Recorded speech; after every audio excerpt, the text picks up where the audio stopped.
Lettre doctrinale numéro 22. La vocation religieuse. Introduction. Le mot vocation vient du latin vocare, qui signifie appeler. C'est Dieu qui appelle à son service de façon toute spéciale une âme de son choix.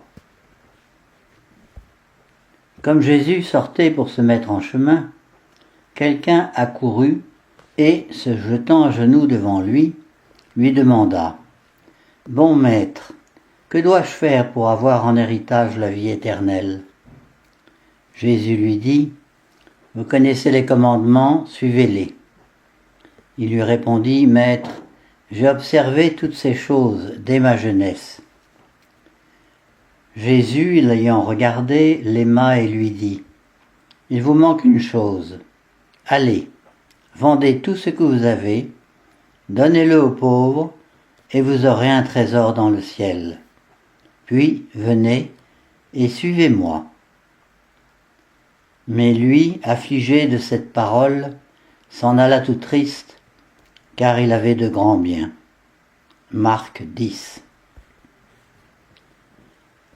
La vocation religieuse est un appel de Dieu, exprimé par des dons spéciaux, accordés par Dieu à une âme au moment de sa création, confirmé par des vertus spéciales, manifesté par une aptitude et une intention droite, et finalement ratifié et reconnu par les ministres légitimes de l'Église. Quand Dieu appelle, l'âme doit tout abandonner pour le suivre, comme le firent les apôtres.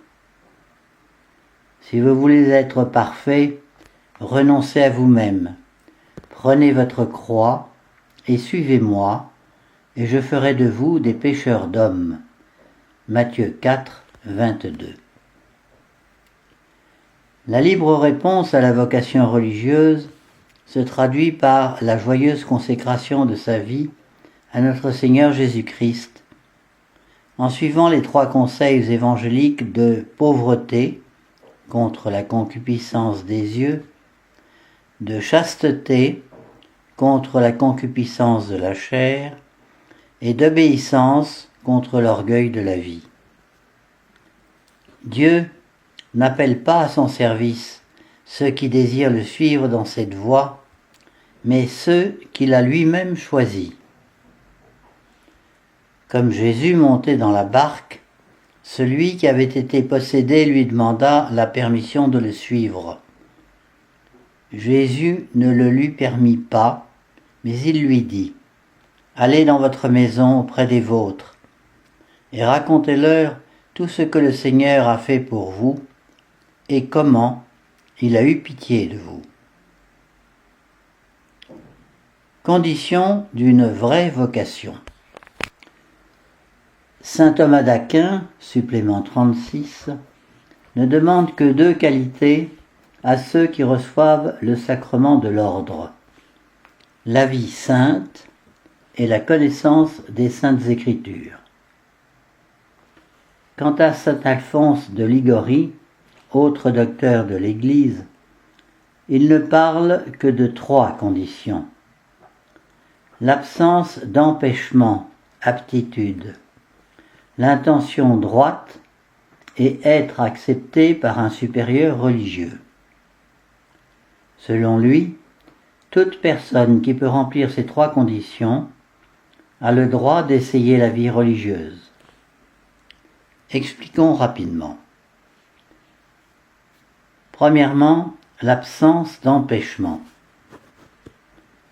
Un empêchement est un obstacle qui peut être formel, pas de dispense possible, ou non, dispense possible. On peut diviser les empêchements en 3 groupes. Les empêchements physiques, mauvaise santé, manque d'équilibre nerveux, tempérament dépressif et pessimiste, épileptique, etc. Les empêchements intellectuels. Un minimum d'intelligence est nécessaire avec du bon sens, du jugement et de la prudence. Les empêchements moraux le candidat à la vie religieuse doit avoir un grand désir de sainteté et ne doit pas avoir de vices ou d'inclinations incompatibles avec ce genre de vie, drogue, homosexualité, ivrognerie. À titre d'exemple, voici la liste des empêchements pour l'admission d'une jeune fille chez les sœurs de la fraternité Saint-Pédis. Petit a. Empêchement de loi commune rendant l'admission invalide. Apostasie de la foi catholique. Celles qui n'ont pas l'âge requis, 15 ans.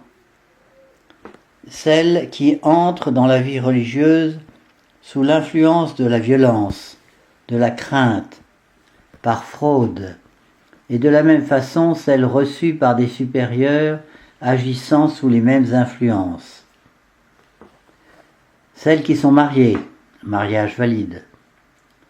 Celles qui sont liées par la profession religieuse dans un autre ordre. Celles qui sont sous une condamnation à cause d'une grave offense et qui pourraient en être accusées dans le futur. Petit b. Empêchement rendant l'admission au noviciat illicite. Celles qui ont de fortes dettes qu'elles ne peuvent payer. Celles qui ont eu des problèmes tels que des procès ou de sérieuses difficultés qui sont à craindre. Celles qui ont à leur charge des membres de la famille. Petit c. Empêchement formel. Avortement, homosexualité, drogue dure. Vie dans le vice pendant plus de 3 mois, concubinage. Celles qui ont eu un enfant. Petit d. Autres empêchements. Autres drogues, relations sexuelles et usage de contraceptifs. Celles qui ont appartenu dans le passé à une secte. Une grande attention doit être exercée avant d'accepter des enfants adoptifs illégitimes ou venant de parents divorcés, de familles instables ou déséquilibrées. Deuxièmement, l'intention droite. Il n'y a pas de vraie vocation sans une grande pureté d'intention. Voici quelques raisons qui manifestent une bonne intention pour entrer en religion, pour sauver son âme plus facilement, pour réparer ses péchés de la vie passée, pour sauver les âmes en général, pour quitter ce monde perverse et éviter sa corruption. Voici au contraire quelques exemples de raisons qui manifestent une intention qui n'est pas droite et qui sont donc inacceptables. Pour avoir une vie calme et sans problème. Rejoindre la vie religieuse parce qu'on n'a pas pu trouver un époux. Troisièmement, être accepté par un supérieur. Il ne peut y avoir de vie religieuse possible sans obéissance, humilité et docilité. C'est pourquoi le signe ultime d'une vraie vocation sera toujours l'acceptation du candidat par un supérieur dans la tradition. Un jeune homme peut être sûr de sa vocation s'il est accepté au sous-diaconat, une jeune fille à la profession solennelle. Il est aussi possible, pour une âme généreuse qui ne peut suivre strictement la vie religieuse, de consacrer sa vie comme familier dans une de nos maisons ou dans une école de la tradition. S'il ne suit pas les 3 vœux religieux, il en suivra l'esprit. Éviter comme la peste tout ordre religieux entaché de modernisme ou de libéralisme. Par exemple, les ralliés, qui essayent de concilier la foi catholique avec les erreurs de Vatican II et de la Nouvelle Messe. Les ennemis de la vocation. Le démon craint les vocations religieuses et fera tout pour les détruire. Dieu appelle beaucoup d'âmes, mais la plupart de ces vocations sont tuées dans l'œuf au sein même des familles catholiques qui ne vivent pas comme elles pensent. Examinons certains de ces fossoyeurs de vocation. Le manque de conviction et d'unité dans les familles. Divorce, séparation, discorde. Le libéralisme ambiant, fruit de l'esprit de la Révolution française. L'esprit d'indépendance, le manque d'esprit de pénitence et de générosité dû au matérialisme. Désobéissance, orgueil, mythe de l'égalité, esprit démocratique, amour du confort et des aises.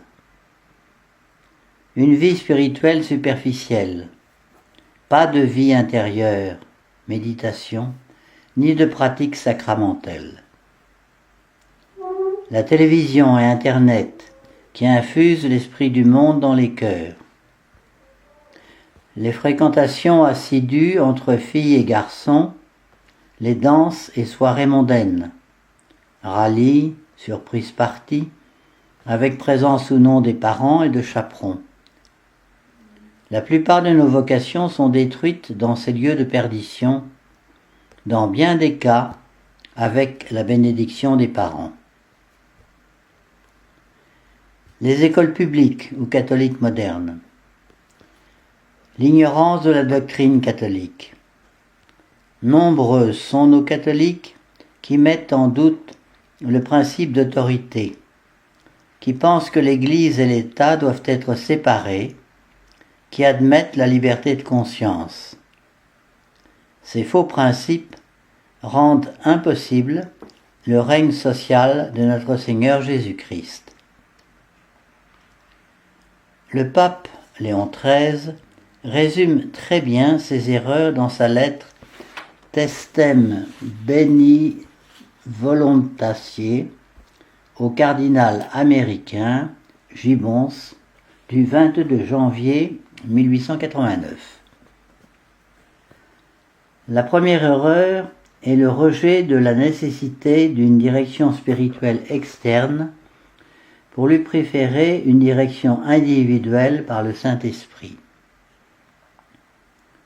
La seconde erreur consiste à placer les vertus naturelles au-dessus des vertus surnaturelles.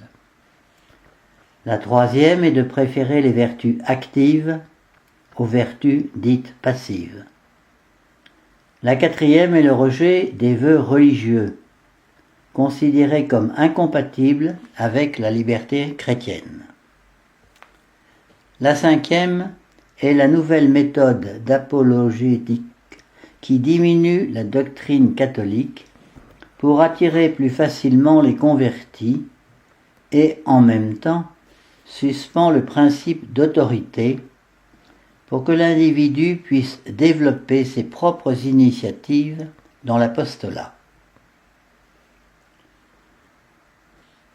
Remède pour sauver les vocations. Il faut d'abord prier. La moisson est abondante, mais les ouvriers sont peu nombreux.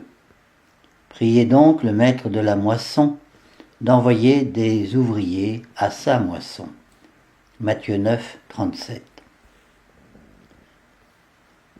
Ô Dieu, qui désirait que tous les hommes soient sauvés et qu'ils viennent à connaître la vérité, daignez envoyer des ouvriers dans votre moisson, donnez-leur la force de proclamer votre parole avec toute confiance, afin que votre enseignement soit reçu dans le monde avec honneur, et que toutes les nations vous reconnaissent, vous, le vrai et seul Dieu, et celui que vous avez envoyé, Jésus-Christ, votre Fils, notre Seigneur. Collecte de la messe votive pour la propagation de la foi. Rejoignez la croisade de prière pour les vocations. Une dizaine de chapelets par jour avec les invocations suivantes. Seigneur, donnez-nous des prêtres. Seigneur, donnez-nous de saints prêtres. Seigneur, donnez-nous beaucoup de saints prêtres. Seigneur, donnez-nous beaucoup de saintes vocations religieuses. Saint Pie X, priez pour nous. Que tous les jeunes suivent les exercices de Saint Ignace une fois par an. Changez ce qui ne va pas dans vos familles. Éliminez les fossoyeurs de vocation cités plus haut. Que celui qui pense à la vocation se choisisse un sage directeur de conscience dans la tradition.